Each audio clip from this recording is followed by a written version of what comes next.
OK. Alors, la next question, c'est pour Dr. Lamine.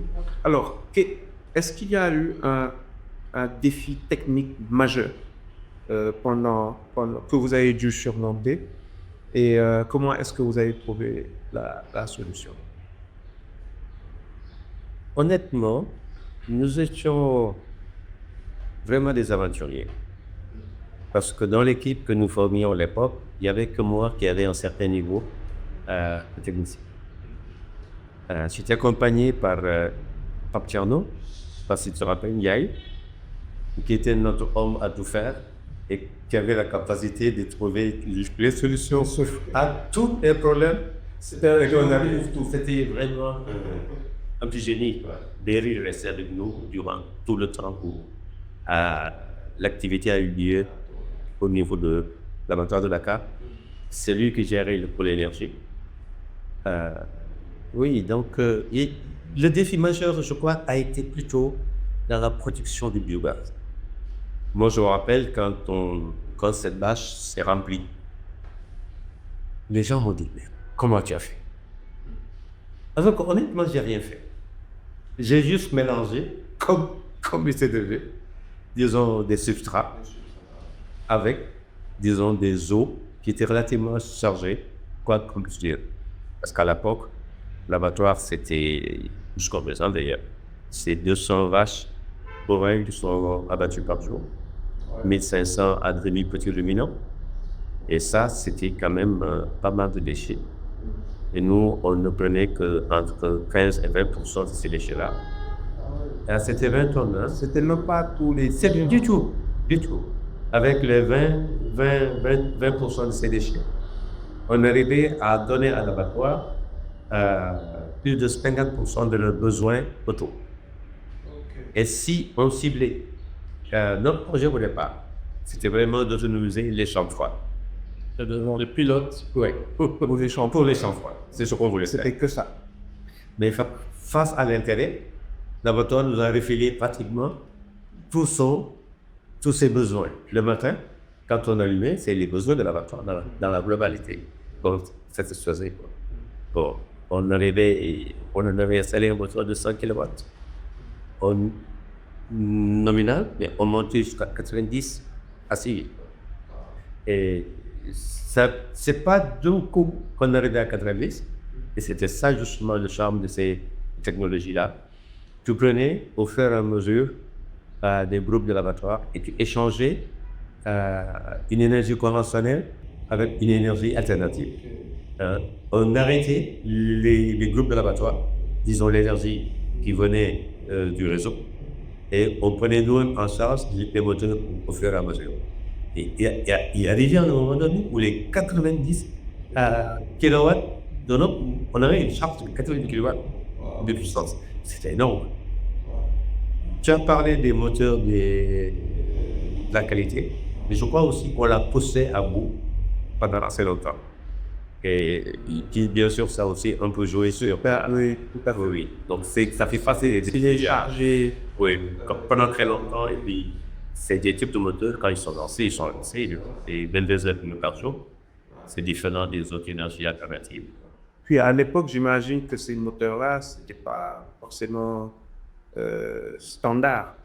Vous avez Non, il n'y en a pas. Biogaz n'est pas standard. Non, normalement, les cylindres sont un peu différents, sont plus costauds contre le sulfure. Et ça, on ne peut pas contrôler.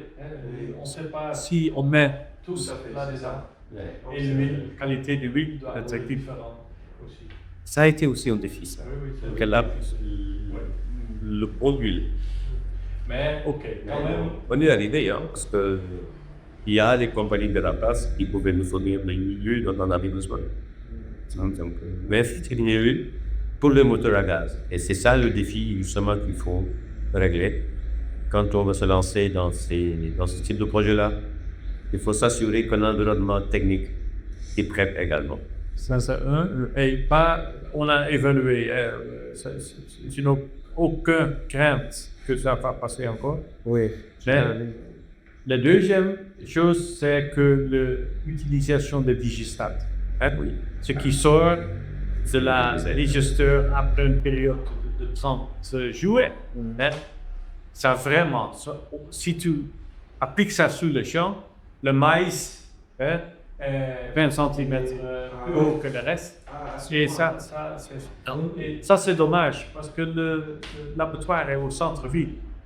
Et comment enlever et utiliser ça pour des champs qui sont hors de la ville. Le transport. Ça, on n'a pas pris en compte au SAIU. C'est vrai qu'au début, on a plus réfléchi dans le projet énergie qu'un projet complet. Parce qu'en fait, quand on discute de manière politique, quand on réfléchit à la méthanisation, c'est de l'énergie et donc le biogaz est digestable. Il faut qu'on fertilisant naturel. Ça, c'est des erreurs de jeunesse. Je sais qu'aujourd'hui, dans tous les projets sur lesquels nous travaillons, on met l'accent sur comment gérer justement ce biodigesteur. Par exemple, après, moi j'ai développé avec une organisation locale et aussi aux Pays-Bas, c'est Satisana à Ghana, une vauchère où après ils ont développé une pépinière, le compostage aussi, partie liquide. Dans le compostage, ils ont vu, ok, c'est pas seulement l'énergie, c'est surtout après, qu'est-ce qu'on peut faire. Et maintenant, ils font des très bons projets avec des pépinières, ils vendent des plantes de tomates et donc les cultures. J'ai l'impression que dans la vidéo, il y avait un petit projet de maraîchage à côté. C'est après que ça s'est fait. Mais c'est pignotte. Non, ça c'est pas notre. On savait, oui, le développement des femmes sont venus. J'ai dit que plein de toutes les femmes autour sont venues, ont mis des tables de micro-jardinage. C'est pignotte. Oui, parce que c'est à la base par la production que nous avions de liesse. J'en ai donné à la ville de Dakar parce qu'ils étaient en train de faire le projet de la Bédène. J'en ai donné au stade de Grand Yoff parce qu'ils étaient en train de réaliser la pelouse du stade. Mais ça ne fait qu'on en avait. On sortait pratiquement, si tu rentrais 20 tonnes de substrat par jour, tu sortais pratiquement entre 70 et 80% de ça tous les jours. Wow, comme engrais naturel. Et d'ailleurs, c'est là où tu te dis, mais en fait, le business model de ce que nous sommes en train de faire, c'est loin d'être linéaire. C'est plus le digesteur. L'agriculture fait la ménage. Je crois que c'est comme ça qu'il faut le réfléchir. De plus en plus, il faut. C'est pour ça que quand je regarde tous ces gens qui sont en train de réfléchir sur le nexus eau, agriculture et énergie, je me dis waouh. S'ils ne mettent pas un biodigesteur au milieu, ils vont pas y appuyer. Non, c'est des parties permis d'avance. Alors, on va passer à la deuxième partie, mais la transition, c'est ça a une question à tous les deux. S'il y a une leçon sur le plan humain, financier ou technique, une leçon à tirer de cette expérience-là, quelle serait-elle? Théo d'abord. Ce qui nous avons aidé beaucoup aux Pays-Bas ou en Allemagne, c'est d'avoir une garantie que si tu produis de l'électricité et tu mets l'électricité sur le réseau, il y a un prix garanti. Ok. Hein? Tu fonctionnais peut-être pas comme chez nous, mais c'est garanti. Mais cette sécurité aussi pour la banque et pour le financement d'un projet très important. Il sait que quand le dossier, quand tout est réglé, il y a de matière organique qu'on met là-dedans. On peut produire l'énergie. Il y a un certain revenu pour payer aussi le prêt de la banque, très loin, pour faire fonctionner le projet. Ça, c'est important. Et aussi, chez nous, avec le laboratoire, on a l'avantage de supprimer l'énergie de Sénélec, de l'autoconsommation, et c'est le laboratoire qui nous avons payé pour la consommation. Ouais, c'est un excellent modèle. Mais le plus facile, c'est juste de le mettre dans le réseau. Ouais, c'est vrai. Le rien. Ouais. Parce que aussi, on a eu beaucoup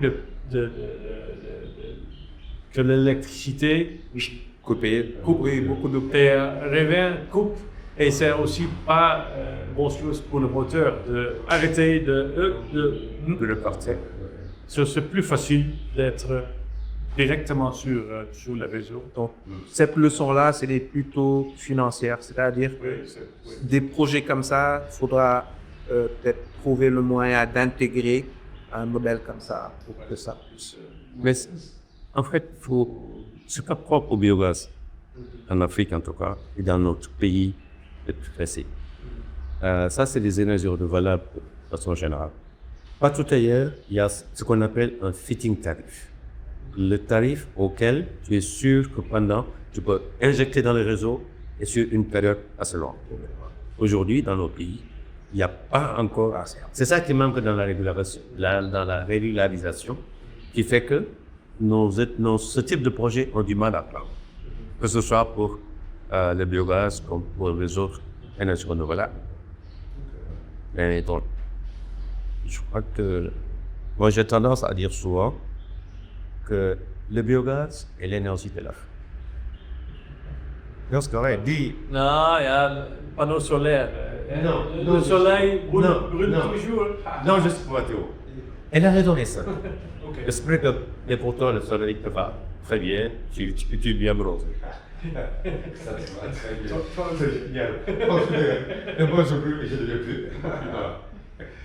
Mais disons, pour parler un peu plus sérieusement, lorsqu'on réfléchit au monde rural, le soleil ne va apporter à ce monde rural-là que de l'électricité. Si on veut. Tout à fait. Ouais. Et quand tu lui apportes le biogaz, tu lui apportes la même chose que ce qu'apporte le soleil, et de façon plus durable, parce que le biogaz est moins intermittent, et il ne dépend pas du soleil, donc tu as l'électricité. Mais tu apportes aussi l'engrais dont le paysan a besoin au milieu rural. Que ce soit le producteur de maïs, que ce soit l'éleveur qui a sa petite ferme, qui a ses bouches de vache, qui a besoin d'eau, parce qu'il y a un forage électrique, mais il est dans l'Abgar, là-bas, à 100 km, 200 km de la première station d'essence. C'est un non-sens de lui proposer un forage électrique qui dépend justement du gazole ou d'autres choses, ou de l'électricité conventionnelle ou fonctionnelle. Alors, ou même du solaire. Alors que quand tu lui proposes le biogaz comme étant la source pour faire fonctionner son moteur, ces 1000 vaches qui viennent boire tous les jours vont chacun déposer 5 kilos, admettons. Mais c'est 50 déjà de produits que tu récupères tous les jours. Quand tu as la possibilité d'alimenter ton biodigesteur, tu sors de l'énergie, ton digestat te permet de faire des cultures de croisière, tu as la possibilité d'engraisser tes animaux qui vont te donner plus de surcroît, et tu es tout inséré dans une économie circulaire. Aujourd'hui, c'est pour ça souvent j'ai dit, et l'Afrique a besoin de ça. Mais qu'est-ce qui... Quand tu sais, C'est tellement évident. Mais c'est vrai. Qu'est-ce qui serait... Alors, je vais me faire un peu l'avocat du diable.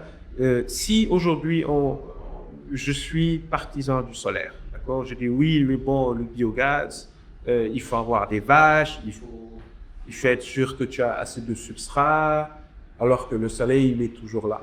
Moi, je veux bien, il y a de l'engrais, il y a tout ça, mais qu'est-ce qui ferait que le biogaz soit justement plus intéressant que le solaire? Je sais que les panneaux coûtent cher, oui, mais qu'en est-il des installations de gaz? Parce que là, on parle de domestique ou on parle d'industriel? Quel est le facteur coût de tout ça? Moi, je me dis aussi bien l'un comme l'autre. Le biogaz ou attaque, disons, l'économie ou le milieu rural de la même façon, que ce soit le petit ou le grand. Il reste vrai que l'investissement de départ est cher, plus cher que quand on fait du solaire. Les coûts sont sans commune mesure. mais la durabilité et la disponibilité de l'énergie, il n'est pas pareil. Sur du biogaz industriel en cogénération, on peut arriver à des taux de disponibilité de 90% quand tu mets en place la partie énergie électrique et la partie énergie thermique. Donc, tu as un taux de disponibilité quand même assez intéressant de la machine. Mais quand tu as du solaire, le taux de disponibilité est bas. Plus l'intermittence. On a besoin de batteries et plus il y a beaucoup plus d'énergie dans le biogaz, dans le biométhane. Oui, mais là, quand un moteur tourne, c'est 22 heures. Mais pour ne pas dire de faire 4 heures, mais sur 24. Voilà. Tandis plus que les inputs dans le solaire aussi, côté circularité, c'est pas évident parce que il y a des batteries. Maintenant, après, on ne sait pas quoi se faire des batteries. En fait, Et toutes les applications que tu vas faire avec le solaire, tu le fais. Ou même n'importe quelle énergie conventionnelle, tu le fais avec le biogaz. Alors, pourquoi ça ne prend pas? Oui.